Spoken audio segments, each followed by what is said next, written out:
Nanawagan naman ng tulong ang isang lalaking may cancer sa pantog. Posible raw na nakuha niya ang sakit dahil sa lakas sa manigarilyo at madalas na pagpipigil ng ihi. Para bigyan ng mukha ang balita, Mobile Journal Yeda Pascual. Malakas ka bang manigarilyo? Heto ang isa pang dahilan para ihinto ang iyong bisyo.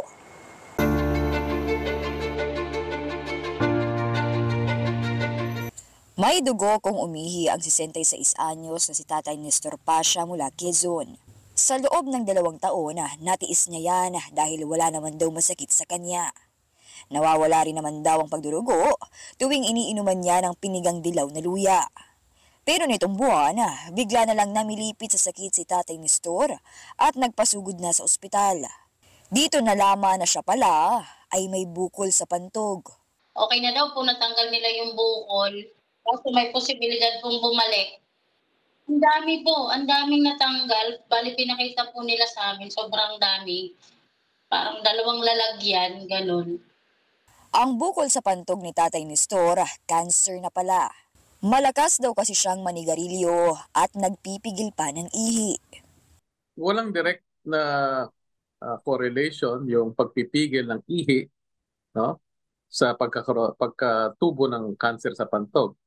Ang pwede nating maging explanation dyan siguro, pag nagpipigil ng ihi, kakaroon ng UTI or infection sa ihi na kung paulit-ulit na nangyayari sa mga ilang taon na hindi nagagamot can also be a cause ng cancer sa pantog.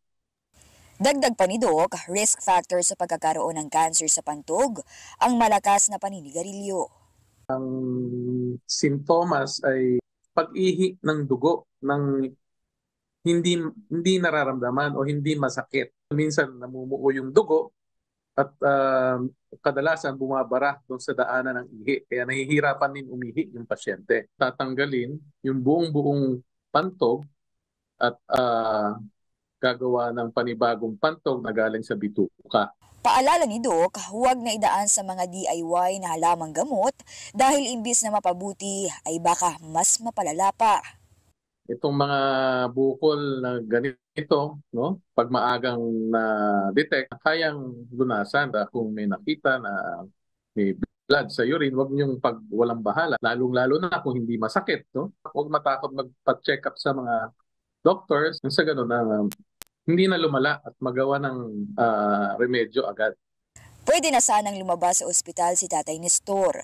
Pero hindi pa sila pinapalabas dahil kailangang cash ang ibabayad sa doctor's fee na nagkakahalagang 120,000 pesos. Bali, doon pa rin po siya. Magwa 1 week na po siyang na-opera, hindi naman namin mailabas. Nakakahiyaman po, baka po naman ay mayroong mababait at malambot ang puso na makakatulong po sa amin para po yung tatay namin ay makalabas na kasi talaga pong wala na kaming ibang malapitan. Ako po si Mobile Journal Yeda Pascual na nagpapaalala na ang bawat may karamdaman ay kailangan din ng kalinga.